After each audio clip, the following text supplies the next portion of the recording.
আসসালামু আলাইকুম প্রিয় দর্শক, শুভেচ্ছা জানাচ্ছি মাহবুব সৈকত সবাইকে, যে যেখানেই রয়েছেন দেশে কিংবা প্রবাসে।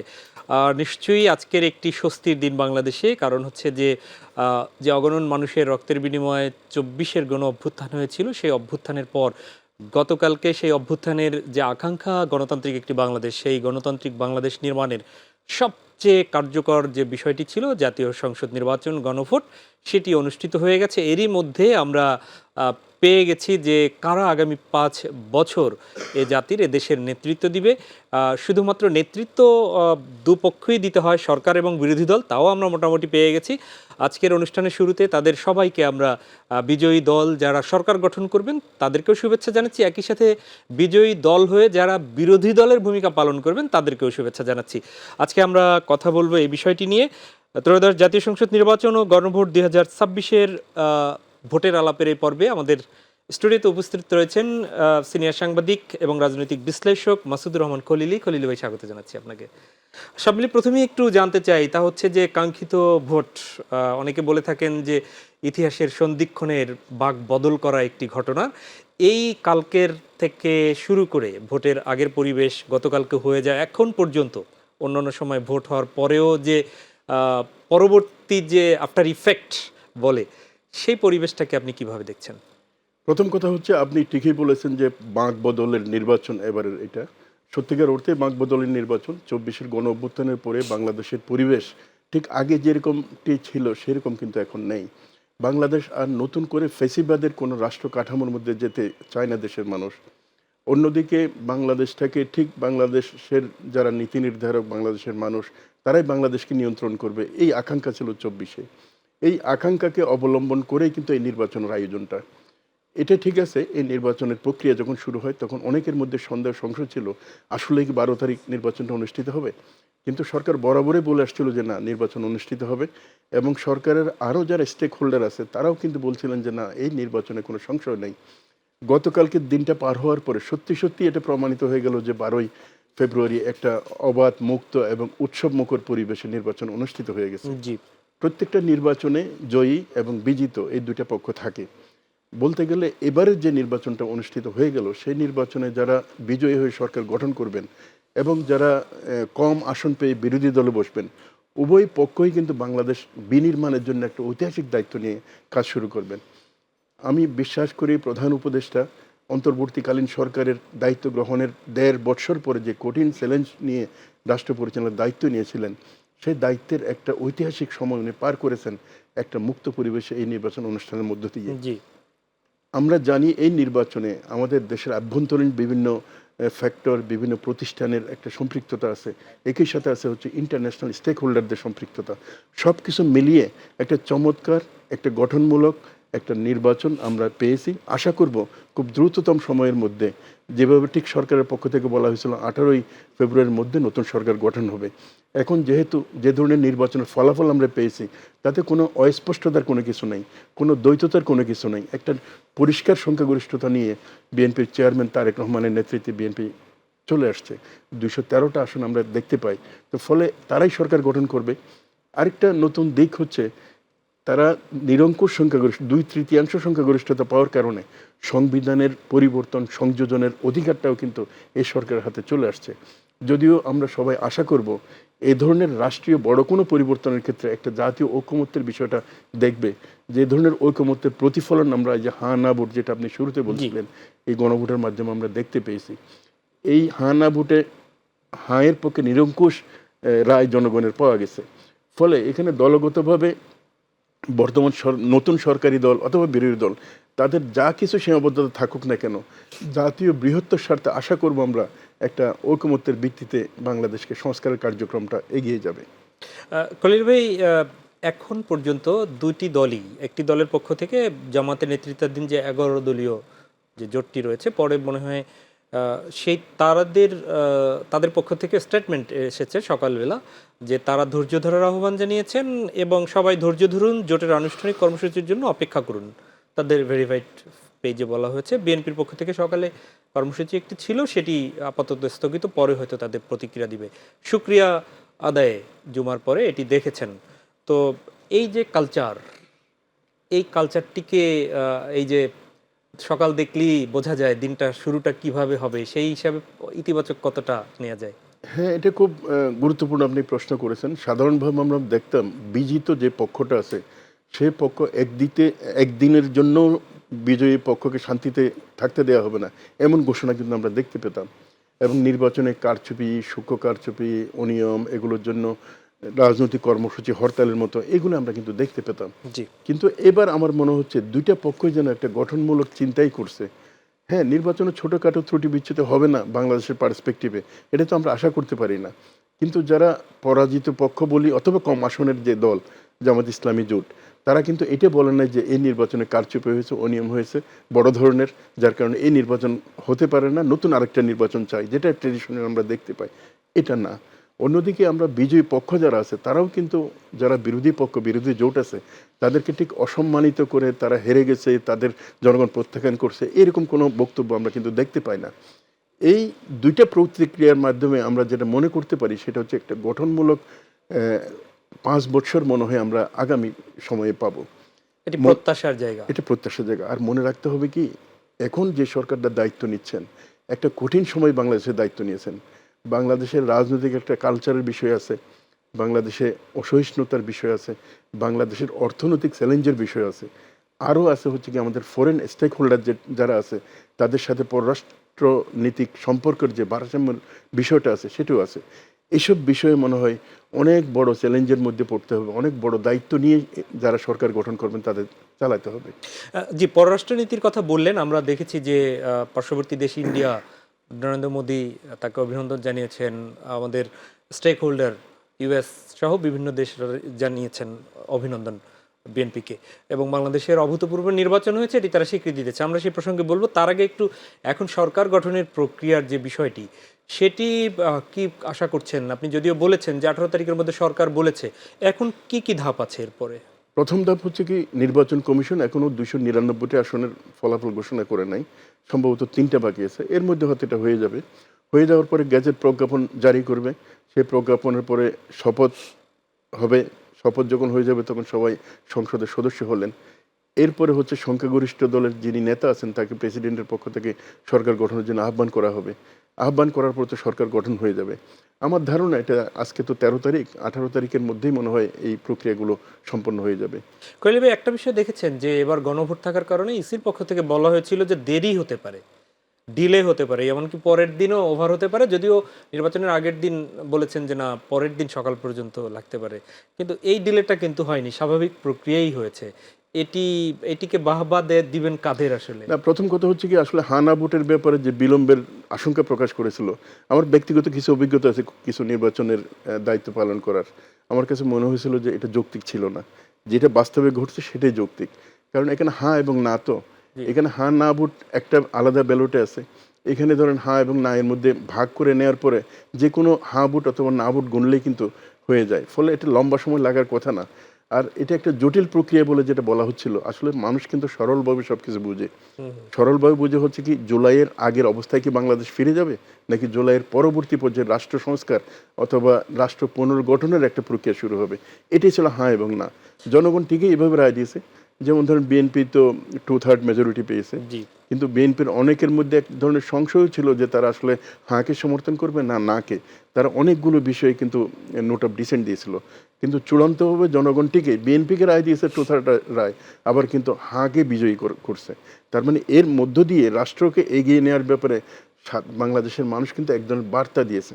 আমার ধারণা হচ্ছে বাংলাদেশের বিজয়ী এবং বিজিত সকল রাজনৈতিক শক্তি এই বার্তাটাকে অনুভব করবে, পাঠ করবে, এবং বাংলাদেশের যে গভীর ক্ষমতা বলের যে প্রতিষ্ঠানগুলো আছে তারাও এই বিষয়টা অনুধাবন করতে পারবেন। ক্যাবিনেট গঠনের ক্ষেত্রে, মন্ত্রিসভা গঠনের ক্ষেত্রে এবার কি কোনো ইঙ্গিত পাওয়া যাচ্ছে বা গিয়েছে? একটু তো ধরে নেওয়াই যায় যে প্রধানমন্ত্রী হবেন তারেক রহমান, বিএনপির চেয়ারম্যান, এটি মোটামুটি ক্লিয়ার সবার কাছে। এর বাইরে রাষ্ট্রপতি হওয়া থেকে শুরু করে বাকিদের, স্পিকার বা অন্য কোনো কিছু, ডেপুটি স্পিকার তো এবার বিরোধী দল থেকে হচ্ছে। তো একটু যদি আপনার কাছে কি তথ্য হ্যাঁ, আছে? আমার ধারণা বাংলাদেশের রাষ্ট্রের কতগুলো পোর্টফোলিও আছে, এগুলো খুবই গুরুত্বপূর্ণ আর কি। জি। এটা হচ্ছে সরকার চালানোর জন্য, এমনকি রাষ্ট্র পরিচালনা করার জন্য কিন্তু গুরুত্বপূর্ণ। যেমন এর মধ্যে প্রধানমন্ত্রী স্বাভাবিকভাবেই কিছু মন্ত্রণালয় সাথে হাতে রাখেন, যেমন অনেক প্রতিরক্ষা মন্ত্রণালয় ট্রেডিশনালি থাকে প্রধানমন্ত্রীর হাতে, আর স্বরাষ্ট্র মন্ত্রণালয়, অর্থ মন্ত্রণালয়, বাণিজ্য মন্ত্রণালয়, স্থানীয় সরকার মন্ত্রণালয়, যোগাযোগ মন্ত্রণালয়, পররাষ্ট্র মন্ত্রণালয়, এগুলো হচ্ছে খুবই গুরুত্বপূর্ণ দিক। এসব মন্ত্রণালয়ের দায়িত্ব দেওয়ার মতো বিএনপির রাজনৈতিক নেতৃবৃন্দও আছেন এবং টেকনিক্যালি যারা মন্ত্রিসভায় আসতে পারেন এমন ব্যক্তিও আছেন। যেমন অর্থ মন্ত্রণালয়ের ব্যাপারে আমরা স্বাভাবিকভাবেই যদি চিন্তা করি, প্রথমে রেজা কিবরিয়ার নাম আসবে। ওনার আইএমএফে অংশগ্রহণের অভিজ্ঞতা আছে, অক্সফোর্ডের খুব খ্যাতিমান একজন ছাত্র, একজন অর্থনীতির বিশারদ বললে আমরা খুব বেশি বাড়তি বলা হবে না। এর সাথে প্রায়োগিক যে অভিজ্ঞতাটা, এই অভিজ্ঞতাটা যেটা উনি আইএমএফ অর্জন করছেন এবং বাংলাদেশের রাজনীতিতে যে অভিজ্ঞতাটা, এটা সমন্বয় যদি করা হয় তাহলে ওনাকে যদি দায়িত্ব দেওয়া হয় অর্থ মন্ত্রণালয় খুব ভালোভাবে হয়তো সামাল দিতে পারবেন। এর বাইরে আমির খসরু মাহমুদ চৌধুরী আছেন, উনি একসময় বাণিজ্য মন্ত্রণালয় চালিয়েছেন। বাণিজ্য মন্ত্রণালয় খুব গুরুত্বপূর্ণ, হয়তো ওনাকেও বাণিজ্য মন্ত্রণালয় দেওয়া হতে পারে অথবা অর্থ মন্ত্রণালয় দেওয়া হতে পারে। এরপরে নির্বাচনের আগে এই রিলেটেড বিষয়গুলোই উনি ডিল তিনি করেছেন, হ্যান্ডেল হ্যাঁ। করছেন। আর অন্যদিকে যে স্থানীয় সরকার মন্ত্রণালয়, এটা ট্র্যাডিশনালি পার্টির যিনি সেক্রেটারি জেনারেল থাকেন তাকে কিন্তু বিএনপি সরকার দিয়ে আসছিল। এই হিসেবে হয়তো আমরা মনে করতে পারি যে মির্জা ফখরুল ইসলাম আলমগীর, অথবা দ্বিতীয় গুরুত্বপূর্ণ ব্যক্তি হিসেবে যিনি উঠে আসছেন সালাউদ্দিন সাহেব, ওনাকেও দেয়া হতে পারে। অন্যদিকে সালাউদ্দিন সাহেব তো যোগাযোগ মন্ত্রণালয়ের প্রতিমন্ত্রী হিসেবে কাজ করেছেন, জি। ওনার যথেষ্ট অভিজ্ঞতা আছে এবং ওনার জানাশোনারও কোনো অভাব নেই। ফলে উনি ওই দায়িত্ব নিতে পারেন যোগাযোগ মন্ত্রণালয়ের। আবার আইন মন্ত্রণালয় একটা গুরুত্বপূর্ণ বিষয়, বিষয়। আমরা অনেকে হয়তো জানি না ওনার ব্যাকগ্রাউন্ডটা হচ্ছে আইন, সাবজেক্টটা হচ্ছে আইন, এবং উনি আইনের বিষয়ে অসাধারণ যে ওনার দখল আছে সেটা আমরা দেখতে পেয়েছি এই গত যে সংলাপ অনুষ্ঠান আছে অন্তর্বর্তীকালীন সরকারের সংস্কার সংক্রান্ত, এখানে নেতৃত্ব দিয়ে উনি কিন্তু কমিশনে সেটা উনি প্রতিনিধিত্ব দেখিয়েছেন। করেছেন। এর বাইরেও আরও যারা, যেমন মঈন খান থেকে শুরু করে আরও যেসব নেতৃবৃন্দ আছেন, তাদের কিন্তু যথেষ্ট অভিজ্ঞতা আছে মন্ত্রণালয় চালানোর। মানে আপনার কাছে কি মনে হয় যে পুরনো এবং নতুনের একটা সংমিশ্রণ হবে, না আগের যারা অভিজ্ঞদেরই বেশি প্রাধান্য দেয়া হবে? আমার মনে হয় আপনি যেটা ধারণা করছেন সেটাই হবে, পুরনো এবং নতুন দুইটার একটা সমন্বয় হবে। হয়তো দেখা যাবে যে মন্ত্রিসভার অর্ধেক পুরনো মন্ত্রী আছে, আবার বাকি অর্ধেক নতুন হতে পারেন। তো এই ক্ষেত্রে তারেক রহমান সাহেবের অনেক উপদেষ্টা আছেন, যেমন পররাষ্ট্র বিষয়ক উপদেষ্টা, তারপরে গণমাধ্যম সংক্রান্ত উপদেষ্টা, তথ্য উপদেষ্টা। এর বাইরেও অনেকেই আছেন যারা আসলে এই তারেক রহমান সাহেবকে গত 17 বছর ধরে বিভিন্ন রাজনৈতিক বিষয়ে পরামর্শ দিয়েছেন এবং রাষ্ট্রের যে বিভিন্ন মেকানিজম এসব ক্ষেত্রে কিন্তু, এবং আন্তর্জাতিক সম্পর্ক রক্ষার ক্ষেত্রে ওনাকে অ্যাডভাইস করেছেন। আমার মনে হয় এই ধরনের অনেক ব্যক্তিও আসতে পারেন ক্যাবিনেটে। রাষ্ট্রপতির ক্ষেত্রে কি কোনো কিছু ধারণা করা যায়? অনেকে এখন পর্যন্ত মানে মনে করছিল যে আবার ডক্টর ইউনূসকেই কি রেখে দিবে কিনা, এরকম একটা বিষয়ও কিন্তু আলোচনায় আছে। হ্যাঁ, আপনি ঠিকই বলেছেন, ডক্টর ইউনূসকে প্রেসিডেন্ট পদে রেখে দেওয়ার যে বিষয়টা, এটা কিন্তু আলোচনায় আছে। তবে আমরা যতদূর জানি প্রফেসর ইউনূস সাহেবের কিন্তু খুব বেশি আগ্রহ নেই পরবর্তী সরকারের দায়িত্ব নেওয়ার। এর বাইরেও যদি বিষয়টা এমন হয় যে সংস্কারের কথা আমরা শুনছিলাম, প্রেসিডেন্ট এবং প্রধানমন্ত্রীর ক্ষমতার মধ্যে একটা ভারসাম্য থাকবে, এ ধরনের একটা ভারসাম্যের বিষয় বাস্তবায়ন করার পরে যদি ওনাকে রাষ্ট্রের স্বার্থে রাখার অফার দেওয়া হয়, আমার ধারণা উনি গ্রহণ করলেও করতে পারেন। ওনাকে নিলে যে সুবিধাটা হবে সেটা হচ্ছে কি, আমরা গত ১.৫ বছরে বাংলাদেশ রাষ্ট্র যে কঠিন একটা চ্যালেঞ্জের মধ্যে ছিল, যেমন অর্থনীতি, ব্যাংকিং সেক্টর মূলত এক দেউলিয়া টাইপের হয়ে গেছিল, অর্থনীতি ভেঙে পড়া অবস্থা, তারপরে আরও নানান জায়গাগুলোতে যে সংকট, যেমন বিদ্যুৎ খাত তো যাতা অবস্থা, ১ বছরের ব্যবধানে ভর্তুকি ৫,০০০ কোটি টাকা থেকে ৫০,০০০ কোটি টাকায় চলে গেছে। এটা তো একটা সাংঘাতিক ব্যাপার। আর আইনের ক্ষেত্রে সংস্কার অনেক কিছু আছে, এসব ব্যাপারে নেতৃত্ব দিয়েছেন হচ্ছে প্রফেসর ইউনূস সাহেব। আর প্রফেসর ইউনূস সাহেবের আন্তর্জাতিক গ্রহণযোগ্যতা এখনও যে মাত্রায় রয়ে গেছে, এই মাত্রায় উনি বাংলাদেশের একটা অভিভাবকত্ব করা, একটা গাইডলাইন দেওয়ার জন্য একটা উপযুক্ত ব্যক্তিত্ব বলে আমার মনে হয়। আমার ধারণা হচ্ছে তারেক রহমান সাহেবেরও ওনার প্রতি এক ধরনের সম্মান আছে। উনি যেভাবে একটা স্মুথলি কিন্তু একটা ট্রানজিশনের দিকে নিয়ে গেছেন, গণতান্ত্রিক ট্রানজিশন। যদিও অনেকেই সন্দেহ করতেন যে আসলে কি উনি নির্বাচন দিবেন, উনি কি আরো ২ বছর থাকবেন, উনি কি পুরো মেয়াদ থাকবেন, এইসব এটা 11 তারিখ পর্যন্ত আলোচনা ছিল। এইসব সংশয়গুলোকে বাদ দিয়ে উনি এই একটা গণতান্ত্রিক রূপান্তর বা ট্রানজিশনের পুরো জায়গাটাতে স্মুথলি নিয়ে গেছেন।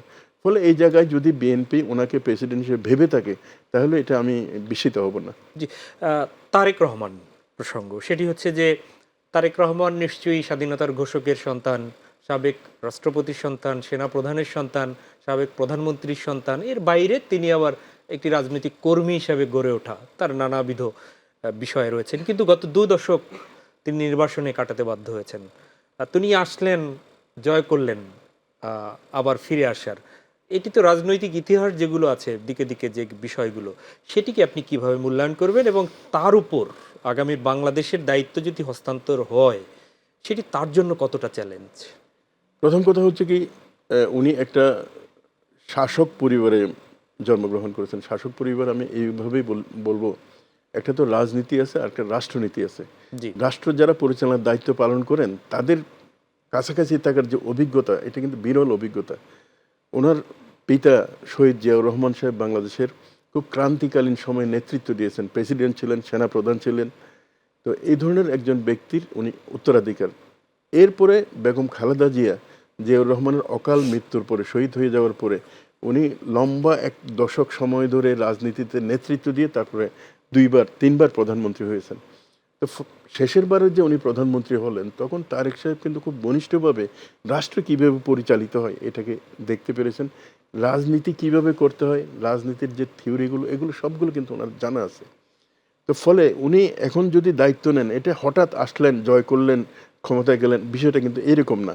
একটা লম্বা সময়ের প্রস্তুতিতে তারেক রহমান সাহেব তৈরি হয়েছেন।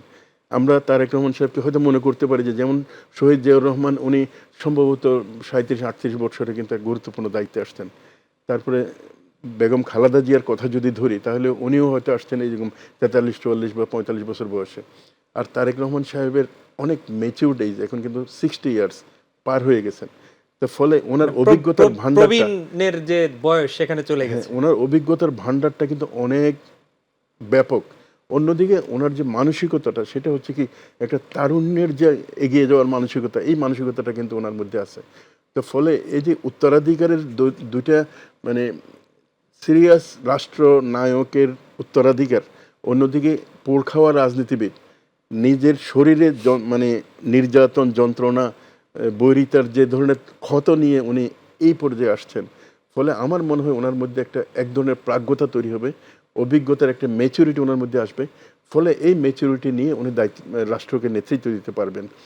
তবে এই জায়গাটাতে যারা আসলে বিভিন্ন সেক্টরে অভিজ্ঞ ব্যক্তি আছেন, তাদের যদি একটা উপদেষ্টা মণ্ডলী উনি পাশে রাখেন, যারা আসলে রাষ্ট্র পরিচালনার ক্ষেত্রে যথেষ্ট অভিজ্ঞতা আছে এবং পরামর্শ দিতে পারবেন, তাহলে আমার মনে হয় ওনার যদি সত্যিকার কোনো কোনো ক্ষেত্রে একটু ঘাটতিও থেকে থাকে, সেটা কিন্তু পূরণ হয়ে যাবে। কারণ একজন রাষ্ট্রনায়ক সবসময় সব কিছু জানবেন এমন কিন্তু কথা নাই। কিন্তু উনি রাষ্ট্র কিভাবে চালাইতে হয়, কাদের পরামর্শ নিতে হয়, এটা যদি উনি উপলব্ধি করতে পারেন, তাহলে রাষ্ট্র পরিচালনার ক্ষেত্রে কোনো সংকট কোনো সময় হয় না। আসলে আপনি যথার্থই বলেছেন যে পড়ার যন্ত্রণা সেই বোঝে। সে তো সেই পোড় খাওয়া যে যে জায়গায় সেও তার পরিবারের সে মাকে দেখেছে তিলে তিলে মৃত্যুর দিকে এগিয়ে যেতে। সেটি দেখেছে নিশ্চয়ই।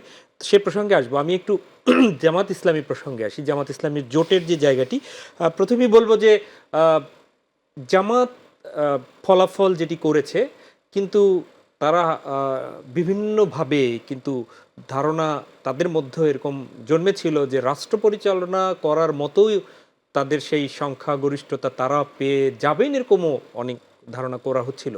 তো সেই জায়গা থেকে তাদের এখন মোটামুটি সব কিছু মিলে ৭৭-৭৮ যে জায়গাটি, তাদের নিজেদের ৭০, এনসিপির ৬, খেলাফতের ৩, এরকম ৭০-৭১ তারা মনে হয়।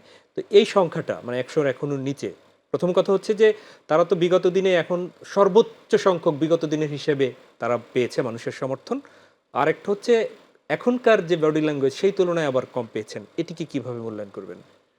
প্রথম কথা হচ্ছে কি, আসলে নির্বাচনে প্রধান দল যারা প্রতিদ্বন্দ্বিতা করেন, তারা এমন একটা আবহ এবং স্বপ্নকে লালন করেন যে তারা ক্ষমতায় যেতে সুন্দর পারবেন। কথা, আবহের যে এটা বিষয়টি খুব বললেন। স্বাভাবিক একটা বিষয়। এটা স্বাধীনতার পর থেকে, যেমন স্বাধীনতার পরে প্রধান বিরোধী দল ছিল জাসদ, কিন্তু জাসদের প্রচারের মধ্যে ছিল তার সরকার গঠন করবে। পরবর্তী ধাপে ধাপে আমরা এটাই কিন্তু দেখতে পাই। এই হিসেবে জামাত ইসলামীর নেতৃত্বে যে জোটটা এবং তারা যেভাবে নির্বাচনের প্রস্তুতিগুলো নিয়েছেন এবং প্রচারণা চালিয়েছেন, তাতে মনে হয়েছিল যে তারা হয়তো এক সরকার গঠনের জন্য প্রস্তুত হয়ে আছেন। এবং সেই প্রস্তুতির বিষয়টা তারা নিজেরা যেভাবে উপস্থাপন করছেন, দেশের উল্লেখযোগ্য মানুষ কিন্তু সেটাকে বিশ্বাসও করেছে। এবং বিশ্বাস করার কারণে তাদের ভোটের সংখ্যাটা যদি আপনি হিসেব করেন, অলমোস্ট প্রায় 30% হবে মনে হয়, যদিও চূড়ান্ত হিসেবটা হয়তো আসতে আসেনি। দেরি হবে। অথচ তাদের প্রিভিয়াস সর্বোচ্চ যদি আপনি ভোট প্রাপ্তি হিসাব করেন তাহলে 12%, এর বেশি তো না। তো 12 থেকে যদি আপনি 30% যায়, 3 12 36, অলমোস্ট প্রায় 3 গুণ। এটা তো তাদের একটা সাফল্যের ব্যাপার।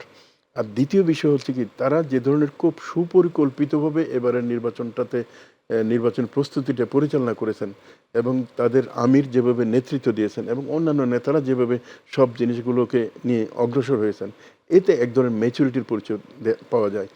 তার চাইতে বড় ম্যাচুরিটির পরিচয় হচ্ছে কি, যখন দেখলেন তারা জনগণকে সরকার গঠনের সমর্থন দেওয়ার আহ্বান জানালেন, কিন্তু জনগণ ঠিক সরকার গঠনের মতো ওইরকম রায় দেয়নি। জি। না দেওয়ার পরে একজন শক্তিশালী বিরোধী দল হিসেবে তাদের সামনে রায় আসছে, তখন কিন্তু তারা এই যে এই নির্বাচন মানি না, আমরা কর্মসূচি দেব, ঠিক ওই জায়গাটাতে যায়নি, একটা দায়িত্বশীল ভূমিকা পালন করেছে। তো ফলে এটা একটা ইতিবাচক দিক। আর একটা বিষয় হচ্ছে কি, আসলে জামাতের সিট আগে কত ছিল, 18টা সর্বোচ্চ, 18 থেকে এখন হলো ধরুন জোটের আসন যদি হিসাব করে 80টা। তো এই 80টা মানে হচ্ছে কি একটা শক্তিশালী একটা বিরোধী দল। 5 বছর পরে হচ্ছে আপনার সংসদ নির্বাচন। এই সংসদ নির্বাচনে তারা কিন্তু একদম নিজস্ব জোটের উপর ভর করে একটা ফাইট দিতে পারে। আর 5 বছর পরে আমরা একটা ধরেই নেই, ধরেন আওয়ামী লীগকে রাজনৈতিকভাবে এখানে ইনক্লুড করা হবে বলে আমরা মনে করতে পারি। কারণ আমাদের প্রতিবেশী ভারত বারবার বলছিল যেটা ইনক্লুসিভ হওয়া দরকার, মানে সকল দল যাতে থাকতে পারে। আওয়ামী লীগকে আমরা যা কিছু বলি, ফেসিবাদ, কর্তৃত্ববাদ, তারপর গণহত্যা, অনেক কিছুর জন্য অভিযুক্ত করতে পারি, কিন্তু এটা তো একটা জনপ্রিয় রাজনৈতিক দল, তাদের ভোট তো কম করে হলেও 20% আছে। ফলে তাদের একটা পুনর্বাসন প্রক্রিয়া আমার মনে হয় এই 5 বছরের মধ্যে হবে। এবং 2030 সালে যদি নির্বাচন হয়, তাহলে সেই নির্বাচনে এখন আর 2 দলের কোনো প্রতিদ্বন্দ্বিতা হবে না, হবে 3 দলের প্রতিদ্বন্দ্বিতা। তার আগে যদি স্থানীয় সরকার নির্বাচন হয়, এখানেও 3 দল কিন্তু অংশগ্রহণ করতে পারে। ফলে আগামী দিনের করবে, রাজনীতিতে এটাই ধরি না স্বাভাবিক, কারণ এটা তো আর প্রতীকের নির্বাচন না স্থানীয় সরকারে। আগামী দিনের রাজনীতিতে আমার মনে হয় জামাত ইসলামের একটা উজ্জ্বল ভবিষ্যৎ আছে এবং তাদের মিত্রদের। তার মানে আফটার 5 ইয়ার্স তারা তারা চ্যালেঞ্জ, জামাত চ্যালেঞ্জ হয়ে আসছে। একটি বিষয় বোধহয় দেখেছি যে তাদের মোটামুটি সিনিয়র অনেক নেতা যেরকম চলে এসছে, তো তাদের সেক্রেটারি জেনারেল গোলাম পরোয়ার এর আগে এমপি ছিলেন, কিন্তু উনি কিন্তু হেরে গেছেন দেখেছি। মনে হয় 2 দলের মধ্যেই সিনিয়র নেতাদের মধ্যে উনি আসতে পারেননি সংসদে। আরেকটি ব্যাপার আপনি দেখেছেন যে ঢাকার আলোচনায় না থাকা, হয়তো গণমাধ্যমে ছিল না যদিও, সেটি হচ্ছে যে যেমন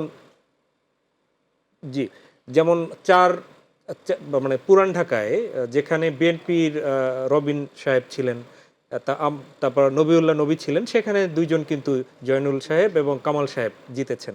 এদিকে আমিনুল হককে কিন্তু বিজয়ী মোটামুটি ধরে নেওয়া হয়েছে, বাতেন সাহেব হয়েছেন। এই 3টার ব্যাপারে ঢাকার একটু পর্যবেক্ষণ শুনতে চাই। এখানে হয়তো মনে করা হচ্ছিল যে স্বতন্ত্র প্রার্থী হয়ে যায় কিনা নীরব সাহেব, সেখানে কিন্তু সাইফুল আলম মিলন সাহেব হয়ে গেছে।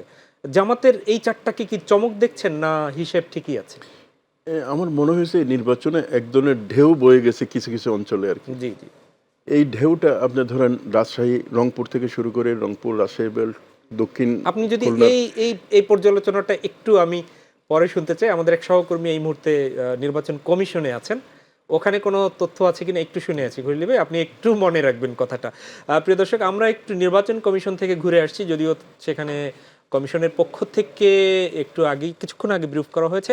রাকিব, আপনি একটু বলবেন নতুন কোনো তথ্য কি আছে, বা যে আসনগুলো এখনো ফলাফল ঘোষণা করেনি সেটির ব্যাপারে কোনো তথ্য থাকলে একটু আমাদেরকে দিবেন। ধন্যবাদ মাহবুব। আসলে নতুন তথ্য বলতে আমরা এখনও কিন্তু সেই অপেক্ষা করছি নির্বাচন কমিশন সচিবালয়ে। আমরা যে বিষয়টি আগে জানিয়েছিলাম যে পূর্ণাঙ্গ আসনগুলো অর্থাৎ 299টি আসনের ফলাফল কিন্তু এর মধ্যেই ঘোষণা করেছেন নির্বাচন কমিশন, এবং সেই ফলাফল আমাদের দর্শকদেরকে আমরা জানিয়েছিলাম। যদি তারপরও আমরা নির্বাচন কমিশন থেকে যে তথ্যটি পেয়েছি, আসলে তারা কে কতগুলো আসন পেয়েছে এই ঘোষণাটি এখনও পর্যন্ত আসেনি, কিন্তু বেসরকারিভাবে নির্বাচনের ফলাফল ঘোষণা করা হয়েছে। নির্বাচনে কে কত ভোট পেয়েছেন সেই বিষয়টি কিন্তু ঘোষণা করা হলেও আনুষ্ঠানিকভাবে কোন দল কতগুলো আসন পেয়েছেন সে বিষয়টি ঘোষণা করা হয়নি, এবং আসলে কত শতাংশ ভোট করেছে সেই বিষয়টিও কিন্তু এখনও ইসির পক্ষ থেকে কোনো ঘোষণা আসেনি। এবং এ নিয়ে আমরা জানি যে বৈঠক চলছে নির্বাচন কমিশন সচিবালয়ে, এবং বৈঠকের পর তারা এই তথ্যগুলো সঠিক সিদ্ধান্তে পৌঁছে বা তথ্যগুলো একত্রিত করেই আমাদেরকে ব্রিফ করবে। নির্বাচন কমিশনের তথ্য কর্মকর্তা আমাদেরকে জানিয়েছেন যে তারা বৈঠকটি শেষেই তারা ভোট করবেন। তারপর আমরা আমাদের নিজস্ব মাধ্যম থেকে যে বিষয়টি জানতে পেরেছি যে ভোটের বিষয় অর্থাৎ আসনের যে বিষয়টি, যেটা আমরা আমরা দেখতে পাচ্ছি যে বিএনপি বেসরকারিভাবে আসলে নির্বাচিত হয়ে 213টি আসন পেয়েছেন তারা, এবং বাংলাদেশ জামাত ইসলাম পেয়েছেন 68টি আসন, জাতীয় নাগরিক পার্টি এনসিপি পেয়েছেন এখানে 5টি আসন, তারপরে ইসলামী আন্দোলন বাংলাদেশ একটি, গণ অধিকার পরিষদ একটি, বাংলাদেশ জাতীয় পার্টি বিজেপিও পেয়েছেন একটি, বাংলাদেশ খেলাফতে মজলিস পেয়েছেন একটি, গণসংহতি আন্দোলনও কিন্তু একটি আসন পেয়েছেন আমরা দেখতে পেয়েছি। এই ছিল আসলে আমার কাছে নির্বাচন কমিশন থেকে যে আমাদের যে প্রাপ্ত ফলাফল, এই ফলাফলের সারসংক্ষেপ। তারপরও এই বিষয়টি কিন্তু আনুষ্ঠানিকভাবে ঘোষণা দেবেন নির্বাচন কমিশন, সেই ঘোষণার জন্য আমরা অপেক্ষা করছি। সার্বিক অন্যান্য যে বিষয়গুলো আমরা একটু যদি বলি যে মাহবুব, আমরা কিন্তু গতকাল দেখেছি যে সকাল থেকেই ভোট গ্রহণ শুরু হয়েছে, 7:30 থেকে 4:30 পর্যন্ত ভোট গ্রহণ চলেছে। এই আলাপটি আমরা পরে শুনবো, আমরা এই আলাপটি পরে শুনবো। আপনি থাকুন আমাদের সাথে, আপনি আমাদের সাথে থাকুন রাকিব, নিশ্চয়ই আমরা আবার যুক্ত হব আপনার সাথে। আমরা একটু অতিথির কাছ থেকে কথা শুনে আসি। খলিল ভাই, সেটি হচ্ছে যে আমরা দেখেছি যে আসলে এই যে তথ্যটি দিলেন সেটি ওনাদের আসলে আনুষ্ঠানিক তথ্যের যে জায়গায়। আমরা আবারও যদি একটু যে আলোচনায় ছিলাম, আপনি বলেছেন যে কোনো কোনো জায়গায় ঢেউ বয়ে গিয়েছে। হ্যাঁ, আমি যেটা বলছিলাম সেটা হচ্ছে কি, এবারের নির্বাচনটা যদি আমরা অবলোকন করি তাহলে কয়েকটা জিনিস দেখতে পাই। একটা হচ্ছে কি, নির্বাচনে কোনো কোনো পক্ষের এক ধরনের ঢেউ বয়ে গেছে এক একটা অঞ্চল দিয়ে। যেমন আপনি রংপুর থেকে যদি শুরু করেন, রাজশাহী, তারপরে খুলনা বেল্টের আপনি কুষ্টিয়া থেকে শুরু করে ওই পুরো জায়গাটা, চাঁপাইনবাবগঞ্জ, ওটা রাজশাহী বেল্টে, এই পুরো জায়গাটাতে কিন্তু জামাতের পক্ষে এক ধরনের ফ্লো আমরা দেখতে পেয়েছি। অন্যদিকে সিলেট, চট্টগ্রাম, ময়মনসিংহ অঞ্চল, ফরিদপুর অঞ্চল, বরিশাল অঞ্চল, এই জায়গাগুলো দিয়ে আমরা বিএনপি জোটের পক্ষে এক ধরনের ঢেউ বয়ে যেতে দেখছি। এর ব্যতিক্রমটা হচ্ছে রাজধানী ঢাকা। রাজধানী ঢাকাতে দেখেন জামাত জোট সম্ভবত 6টা বা 7টা আসন পেয়েছে 15টা আসনের মধ্যে, 15টা বা 16টা আসনের মধ্যে। তো তার মানে বোঝা যাচ্ছে রাজধানীতে কিন্তু ঠিক ঢেউটা একপক্ষী ঢেউ ছিল না, কিন্তু এখানে এক ধরনের মানে দ্বিমেরুর একটা প্রবাহ আমরা ইলেকশনে দেখতে পেয়েছি। এটার ফলে কিন্তু এটা, আর এখানে বাকি জায়গায়ও যেমন জামাত আমিরের জায়গায়ও কিন্তু তীব্র প্রতিদ্বন্দ্বিতা হয়েছে, আবার তারেক রহমানও তীব্র প্রতিদ্বন্দ্বিতার সম্মুখীন হয়েছে। অন্য কোনো আসনগুলো কিন্তু অনেক বেশি কম না, এরকম না। কিন্তু যেমন এই যে আমরা আর এনসিপির যিনি প্রধান নাহিদ ইসলাম, উনিও কিন্তু খুব বড় ব্যবধানে জিতছেন এমন না। তারপরে এই যে মির্জা আব্বাস মনে হয় 4000 ভোটের ব্যবধানে, এ নিয়ে যদি মামুনুল হক এবং ববি হাজ্জাজের আসনে এখনো, যদিও ওই আসন নিয়ে একটু আপত্তি রয়েছে মামুনুল হকের। জি, তো সবকিছু মিলিয়ে রাজধানী ঢাকার যে নির্বাচনের ফলাফলটা, এটা খুবই তাৎপর্যপূর্ণ। আমার মনে হয় যারা রাষ্ট্র ক্ষমতায় আসবেন তাদের রাজধানীর ব্যাপারে কিন্তু একটু খেয়াল রাখতে হবে যে জনগণের যে মতামতটা, তাদের যে ট্রেন্ডটা কীরকম আর কি। জি, রাষ্ট্রের যারা দায়িত্বে মূল পালন করবেন তাদের কি ধরনের খেয়াল রাখা দরকার, চ্যালেঞ্জটা কি শুনবো। খলিল ভাই, যে বিষয়টি প্রসঙ্গ ছিলাম আমরা সেখানে একটু আসি। পরবর্তী সরকারের কি করণীয় বা আমাদের প্রত্যাশা জনমনের কি, সেটি শুনবো। তার আগে একটু আমরা শুনতে যাচ্ছি দ্বিকক্ষ নিয়ে যে বিষয়টি, সেটি কি ম্যান্ডেটরি হয়ে গেল, মানে নাকি আরো কোনো প্রক্রিয়া থাকবে? এরপরে কি দ্বিকক্ষের যে জায়গাটি সেটি আসলে কি এই যে পিআর পদ্ধতিতে হবে কিনা, একটু এই বিষয়টি ক্লিয়ার করবে। এটা বেশ আলোচনার একটা সাবজেক্ট আর কি। আসলে উচ্চকক্ষ এটা কিভাবে গঠন হবে, আদৌ গঠন হবে কিনা, হলে এটা নির্বাচন কোন পদ্ধতিতে হবে, এই বিতর্কের কারণটা হচ্ছে নীতিগতভাবে উচ্চকক্ষ গঠনের ব্যাপারটা বিএনপির নিজস্ব যে সংস্কার প্রস্তাব তার একটা অংশ, কিন্তু ফলে নীতিগতভাবে বিএনপি একমত। নোট অফ ডিসেন্ট তাদের এটার ব্যাপারে নেই না, নোট অফ ডিসেন্ট আছে, সেটা হচ্ছে নির্বাচনের ব্যাপারে। ও আচ্ছা, কোন পদ্ধতি। তার মানে হচ্ছে কি, যেহেতু বিএনপি তাদের আগে থেকেই এটাকে সমর্থন করে, এই কারণে উচ্চকক্ষটা হওয়ার সম্ভাবনা আছে।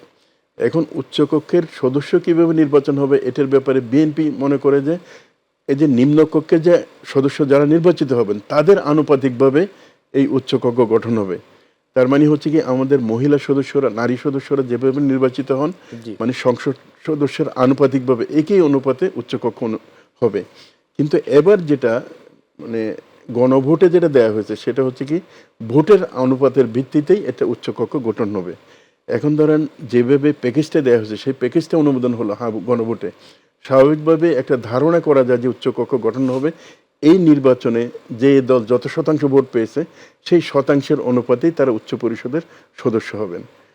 অন্যদিকে বিএনপি যে এটাকে নোট অফ ডিসেন্ট দিচ্ছেন, সেটাকে যদি আপনি বাস্তবে ধরে রাখেন, তাহলে তারা হয়তো বলতে পারে যে না, আমরা তো নোট অফ ডিসেন্ট দিছি, আমরা তো চাইছি হচ্ছে এটা নির্বাচিত সংসদ সদস্যদের অনুপাতের ভিত্তিতে হবে, তাহলে কিন্তু একটু বিষয়টা ভিন্ন হয়। আমার ধারণা হচ্ছে কি, বিএনপি যদি এটাকে একটা অ্যাকসেপ্টেবল একটা অবস্থান নেয়, অর্থাৎ এই জায়গাটাতে অধিকাংশ রাজনৈতিক দল যেটাকে সম্মতি দিয়েছে, সেটা হচ্ছে কি তাদের নির্বাচনে যত ভোট পাবে সেই ভোটের অনুপাতে তারা ওখানে সদস্য পদ পাবে, এটাই হবে উচ্চকক্ষকে কার্যকর করার জন্য একটা গুরুত্বপূর্ণ নির্ণায়ক। এখন দেখা যাক কি হয়, কারণ এটা তো বিএনপির একটা ব্যাপার। আর বিএনপির সবচেয়ে সুবিধা হচ্ছে কি, তাদের টোটাল মেজরিটি আছে, তারা যদি চায় সংবিধানকে যে কোনো ধরনের সংস্কার করতে পারবে। আর সংবিধান সংস্কার অটোমেটিক্যালি গণভোটের মাধ্যমে স্বয়ংক্রিয়ভাবে হয় না, এটাকে বাস্তবে কার্যকর করার জন্য কিন্তু এটা একটা প্রাতিষ্ঠানিক বিল উত্থাপন, তারপর সংবিধান সংশোধন প্রস্তাব পাস, এই ধরনের কতগুলো বিষয় কিন্তু আছে। এখানে একটু ক্লিয়ার হই তাহলে, আপনি যদি গণভোটের বিষয়টা নিয়ে এসেছেন, গণভোটে তো এ জাতি গণভোটের পক্ষে রায় দিয়েছে এবং সেখানে সুনির্দিষ্ট করা আছে। তো অন্যদিকে আবার বিএনপি নিরঙ্কুশ সংখ্যাগরিষ্ঠতাও পেয়েছে। তাহলে গণভোটে যে যে বিষয়গুলো জনগণ এখন হাঁ দিল, আর বিএনপি যদি সংসদে গিয়ে সেই বিষয়গুলোকে কি মানে এটি গণভোটের এই বিষয়গুলো কি অটোই পাশ হয়ে গেল, নাকি আবার সংসদে এটি যেতে হবে, আর সেখান থেকে আবার সংসদে না যদি কিছু করে দেওয়া হয় সেটির সুযোগ কতটুকু আছে? যেমন এখন একটা বিতর্ক আছে, সেটা হচ্ছে কি সংসদে গণভোটের বিষয় কি আছে। যেমন স্বাধীন মালিকের মতো ব্যক্তিও কিন্তু বলছেন যে সংবিধানে গণভোটের কোনো ব্যবস্থা নেই। আবার অন্যদিকে তার কাউন্টার যারা বিশেষজ্ঞ আছে, তারা যেটা বলছেন সেটা হচ্ছে সংবিধানের কোর বিষয়টা হচ্ছে কি জনগণের অভিপ্রায় হবে চূড়ান্ত বিষয়। জি, জনগণের অভিপ্রায় প্রকাশটা ঘটছে যে গণভোটের মাধ্যমে। তাহলে এই গণভোটের জনগণের অভিপ্রায় যাচাই করার বিষয়টা, এটা তো সাংবিধানিক বিষয়। আর গণভোটে যেহেতু এই সংস্কারের পক্ষে হাঁ আসছে, এটা একটা চূড়ান্তভাবে প্রাইম একটা বাধ্যবাধকতা তৈরি করছে। জি, ফলে সরকার যারাই আসবে তাদের অন্যান্য যেসব মানে আনুষ্ঠানিকতা আছে সেটা এই জনগণের অভিপ্রায়কে সামনে রেখেই করতে হবে, এটা হচ্ছে একটা মতামত। আর কেউ কেউ বলছে যে না, এটা যেহেতু সংবিধানে নেই, অথবা এটা বাধ্যবাধকতা মনে করার দরকার নেই, বিএনপি যেটা যেটা মনে করবে এটা সংসদে পাশ করার পরে এটাকে কার্যকর করবে, এই ধরনের কথাও আছে। তবে আমার মনে হয় একটা সমন্বয়ের মাধ্যমে অগ্রসর হওয়াটাই নতুন সরকারের জন্য উচিত হবে। জি। সেটি আপনার প্রত্যাশার কথা। আমরা একটু আবারও নির্বাচিত প্রতিনিধিদের দিকে তাকাই। এবার নির্বাচনে আমরা বেশ কিছু মজলুম পরিবারকে এবং মজলুম ব্যক্তিদেরকেও দেখেছি। সবাই আসলে ভুক্তভোগী। ১০০, ২০০, ৩০০ মামলা, ৫০০ মামলাও ছিল। তো তার মধ্যে একদমই যা উল্লেখ করার মতো তা হচ্ছে, আমরা দেখেছি যেমন হুম্মাম কাদের, সালাউদ্দিন কাদের চৌধুরীর সন্তান। আমরা দেখেছি দেলোয়ার হোসেন সাঈদী, তার সন্তান, তিনি শামীম, মাসুদ সাঈদী।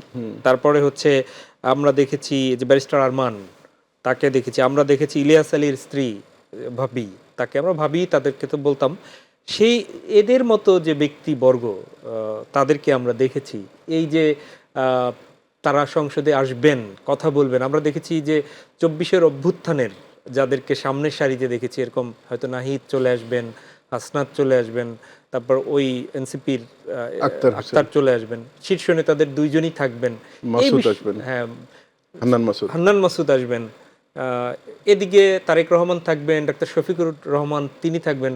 যদিও নির্বাচনটাকে অনেকে রহমান ভার্সেস রহমান বলছিলেন, এটাকে কেমন আন্দোলিত করছে আপনাকে? প্রথম কথা হচ্ছে কি, ভবিষ্যৎ প্রধানমন্ত্রী তারেক রহমান হবেন, ওনার নেতৃত্বে কিন্তু বিএনপির 2/3 মেজরিটি পেয়েছেন।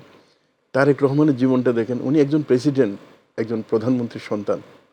সেই ব্যক্তিকে 1/11-এর পরে আমরা জানি নির্যাতন কিভাবে করা হয়েছে এবং ওনার মেরুদণ্ড ভেঙে দেওয়া হয়েছে। উনি কিন্তু যখন বাংলাদেশ থেকে যান, ইংল্যান্ডে যান, তখন কিন্তু উনি স্ট্রেচারে করে যেতে হয়েছে, তার মানে উনি সোজা দাঁড়াতে পারতেন না।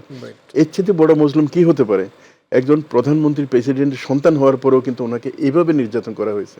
আর ওনার অনুজ যে আরাফাত রহমান কোকো, বলতে গেলে উনি তো রাজনীতির সাথে কোনো সম্পর্ক ছিলেন না, কিন্তু তার উপর এত নির্যাতন চালানো হয়েছে, শেষ পর্যন্ত উনি কিন্তু অনেকটা অকালে মৃত্যুবরণ করেছেন। আর বেগম খালেদা জিয়ার আমি তো খুব কাছ থেকে দেখছি, ওনার যে শারীরিক মানসিক নির্যাতন, এগুলো তো মুখে বলা যায় না। আমরা স্বাভাবিক মানুষের মৃত্যু তো আসলে উপর নির্ধারণ হয়, কিন্তু উনি যেভাবে চলে গেলেন, যদিও একটা ম্যাচিউরড বয়সে, কিন্তু সেটা হচ্ছে ওনার উপর নির্যাতনের একটা ফল।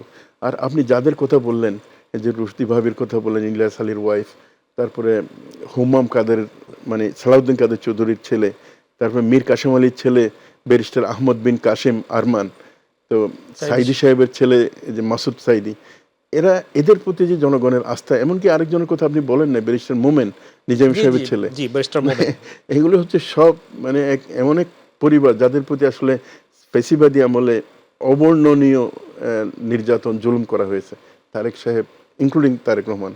তা আমার বিশ্বাস হচ্ছে জনগণ এটার একটা, এই রায়ের মাধ্যমে তার একটা প্রতিশোধ দিয়েছে, তাদের একটা আকাঙ্ক্ষার কথা ব্যক্ত করেছে। এখন নতুন সরকার, নতুন বিরোধী দল সে আকাঙ্ক্ষার প্রতি যদি সম্মান দেখাতে পারে, তাহলে আমার মনে হয় বাংলাদেশের অনাগত ভবিষ্যতে নতুন একটা পর্ব শুরু হতে যাচ্ছে। প্রাথমিকভাবে তো সম্মান দেখিয়েছে, তাদেরকে মনোনয়ন দিয়েছে এবং জনগণও সেই সম্মান দিয়েছে। শ্রদ্ধার বোধটা রেখেছে, এটিও তো আন্দোলিত করার ব্যাপার। আমরা একটু নারীদের জায়গায় আসি। আমরা দেখেছি যে নারী প্রার্থী মোটামুটি যারা দাঁড়িয়েছিলেন একদম প্রতীক নিয়ে, বিশেষ করে বিএনপির তাদের পক্ষ থেকে দেখেছি সবাই বিজয়ী হয়েছে, ব্যতিক্রম রুমিন ফারহানা, সে ব্যতিক্রম হিসেবে উপস্থাপন করেও নিজে এসছে। তো নারীদের এই বিজয়কে আপনি কিভাবে দেখেন? সম্ভবত 6 বা 7 জনের মতো একটি পরিসংখ্যান রয়েছে। নারীদের ব্যাপারে আসলে এবার সংস্কারের একটা প্রধান ফোকাস কিন্তু নারী ছিল। এমনকি সংস্কার প্রস্তাবগুলোতে আগামী যে নির্বাচনটা হবে 2023 সালে, সেই নির্বাচনে 5% কিন্তু প্রত্যক্ষ নির্বাচন নারীকে মনোনয়ন দিতে হবে। জামাত ইসলামে একজনকে মনোনয়ন দেয়নি, কিন্তু তারা এটা বলছে আমরা এটাকে অ্যাকসেপ্ট করে নিয়েছি এবং পরবর্তী পর্যায়ে আমরা তাদেরকে মনোনয়ন দিব।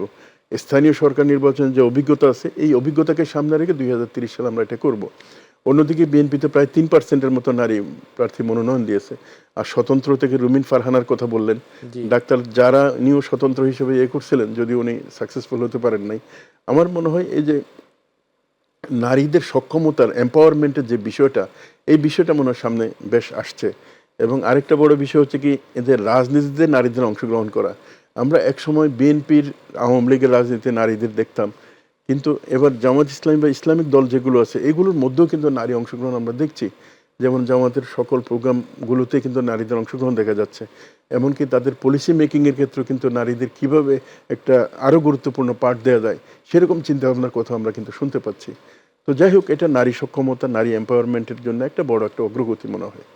আহ, জি, সেটি নিশ্চয়ই। আমরা আরেকটু বিষয় একটু দেখি, যেহেতু আপনি নারীদের বিষয়টি বললেন, সেক্ষেত্রে জামাত ইসলামী নারীদের এই যে এখন তো তারা মোটামুটি একটা অংশ পাবে যে সংরক্ষিত, তো সংরক্ষিতর ক্ষেত্রে তারা আসলে কোন পদ্ধতি বিগত দিনে অবলম্বন করেছে? কারা তাদের এই হন, এমপি হন? সাধারণত জামাত ইসলামীর যে সর্বোচ্চ সদস্য পদ আছে, রুকন বলে ওনারা, এখানে 43% রুকন হচ্ছে মহিলা। 43%, যেটা আমরা হয়তো অনেকেই জানি না আর কি। তো ফলে তাদের একটা মহিলা শাখা আছে জামাত ইসলামী, মহিলা জামাত বলে তারা। তো এই মহিলা জামাতের একদম তৃণমূল থেকে শুরু করে একদম সর্বোচ্চ পর্যায়ে কিন্তু নেতৃত্বের একটা ধারাবাহিকতা, নির্বাচন সিস্টেম সব কিছু আছে। এবং এর মধ্যে বিশ্ববিদ্যালয়ের শিক্ষক থেকে শুরু করে খুব নামকরা ডাক্তার, ইঞ্জিনিয়ার, তারপর আর্কিটেক্ট, এই ধরনের প্রফেশনাল লোকজন এখানে আছে। তো ফলে আমার ধারণা হচ্ছে কি, তারা নারীদেরকে যেভাবে, যেমন এবার আরেকটা জিনিস দেখলাম, সেটা হচ্ছে বিভিন্ন টক শোতে নারী নেত্রী যারা আছে তাদের অংশগ্রহণ হলো। তো এই প্রক্রিয়ার মধ্য দিয়ে সম্ভবত এই ধারায়ও একটা নারীরা আসবে। আমরা যদি বাংলাদেশের কথা বাদ দেই, বিশেষ করে মধ্যপ্রাচ্যে যে তাদের একই ধরনের রাজনৈতিক দল মুসলিম ব্রাদারহুড অথবা এখন মুসলিমিন যেটা আছে, তাদেরও বিভিন্ন আন্দোলনে নারীদের কিন্তু অংশগ্রহণ দেখি, রাজপথের মুভমেন্টও দেখি। যেমন এই যে তাহরির স্কোয়ারে যে মুভমেন্টগুলো হয়েছিল, এখানে উল্লেখযোগ্য সংখ্যক কিন্তু নারী ছিল। তা আমার মনে হয় হচ্ছে নারীদেরকে মেইন স্ট্রিমে নিয়ে আসা।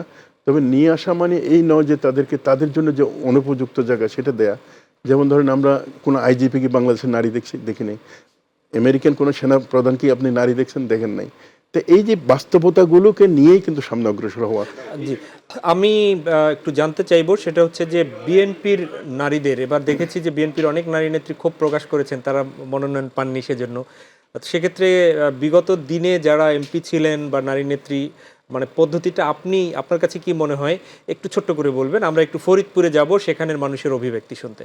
হ্যাঁ, এই জায়গাটাতে আসলে বিএনপির নারী নেত্রীর কথা বলেন, বিশেষ করে বেগম খালেদা জিয়া যখন বিএনপির দায়িত্ব গ্রহণ করে, তা আমরা কিন্তু অনেক প্রতিশ্রুতিশীল নারীকে আমরা নেতৃত্বে দেখতে পেয়েছিলাম। আর এবারেরটা তো ভিন্ন। তারেক রহমান সাহেব, আমরা তারেক রহমান সাহেবের প্রচারণা যদি দেখি, অনেক প্রচারণায় কিন্তু জুবাইদা রহমান সাহেব পাশে ছিলেন, জাইমা রহমান ছিলেন ওনার কন্যা, এবং এমনকি এই বিজয়ের পরেও কিন্তু আমরা বিভিন্ন যে ফটো ছবিগুলো দেখছি, এখানে কিন্তু দুইজনের পাশে আছেন। এবং আমরা দেখতে পাচ্ছি তরুণ প্রজন্ম দায়িত্বটা জাইমা রহমানকে দেয়া হতে পারে। এমনকি তারেক যে সংস্কারের যে প্রস্তাব আছে, তারেক রহমান যদি প্রধানমন্ত্রী হন আর দলের প্রধান যদি উনি না হতে পারেন, তাহলে জুবাইদুর রহমান হতে পারেন। এগুলি সম্ভাবনার কথা, কোনোটাই নিশ্চিত না, কারণ এটা দলীয়ভাবে ঠিক হবে। সেটাই যদি হয় তাহলে তো নারী নেতৃত্বকে, নারীদেরকে সামনে নিয়ে আসার উদ্যোগটা বিএনপিতেও দেখতে পাচ্ছি, যেভাবে আমরা জামাতেও দেখতে পাই। আমরা আলোচনায় ফিরবো। আমি একটু ফরিদপুর থেকে ঘুরে আসি। ফরিদপুরে রয়েছেন আমাদের সহকর্মী জনি। জনি, ওখানের ভোট পরবর্তী পরিস্থিতি কি? কোনো ধরনের সব শান্তশিষ্ট রয়েছে তো? জনগণ কি বলছেন আসলে এই নতুন সময়কে?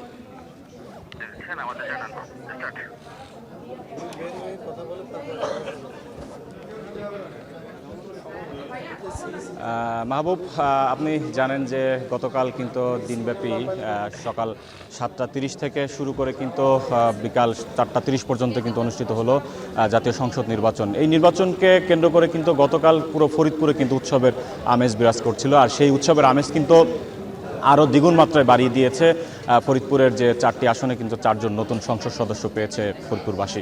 আমি এখন রয়েছি ফরিদপুর 2 আসনে, যেখানে দলটির কেন্দ্রীয় সাংগঠনিক সম্পাদক শামা ওবায়েদ তিনি কিন্তু নির্বাচিত হয়েছেন বিপুল ভোটে। আমি তার বাবা, যিনি দলটির সাবেক মহাসচিব কে এম ওবায়দুর রহমান, তার কবরের সামনে দাঁড়িয়ে রয়েছি।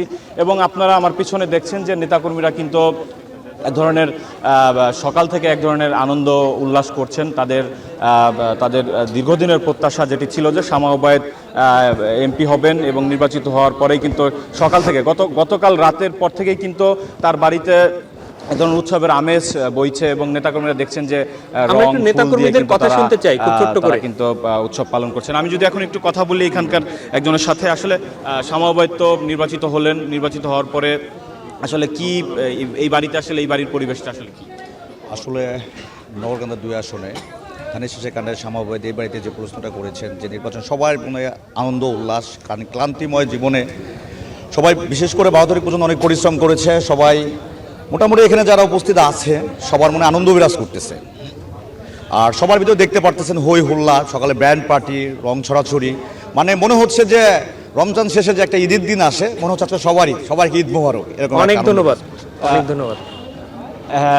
মাহবুব, শুনছিলেন যে তারা যে আসলে বিজয় লাভ করছে, আর বিশেষ করে আজকে কিন্তু জুম্মা, তারা বলছিলেন যে আজকে ঈদের দিন। এক কথায় মুসলমানদের একটা জুম্মার দিনও কিন্তু ঈদের দিন হিসেবেই কিন্তু গণ্য হয়। তো সবকিছু মিলে শামা ওবায়েদের বাড়িতে কিন্তু এক ধরনের উৎসবের আমেজ বিরাজ করছে। মাহবুব, চলে যাচ্ছে স্টুডিওতে। অনেক ধন্যবাদ, অনেক ধন্যবাদ জনি।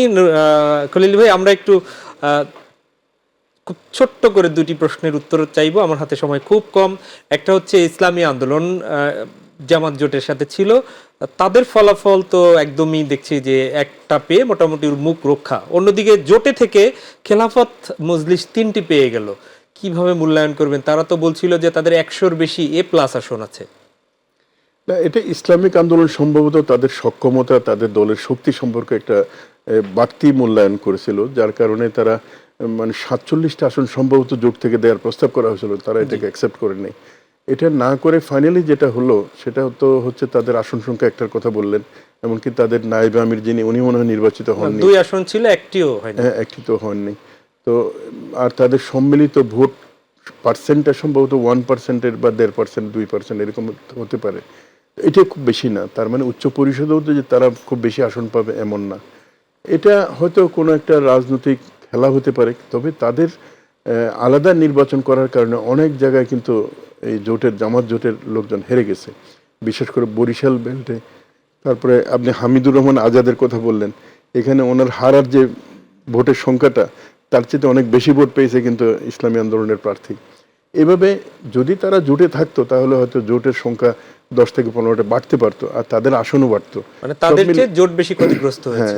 তারা সব মিলিয়ে হয়তো 100 বা প্লাস হয়ে যেত। জি, আমি ধন্যবাদ এর জন্য। আমি একটু শেষ দিকে জানতে চাই, গণসংহতি আন্দোলনের জোনায়েদ সাকি, নুরুল হক নূর, গণ অধিকার পরিষদের, এরকম আলাদা আলাদা দলগুলোর অনেকে দেখেছি যে দল বিলুপ্তি করে ধানের শেষে গিয়েছিল, কিন্তু বল বিরক্ত না করেও তারা জোটে থেকে নির্বাচিত হয়ে এসেছেন।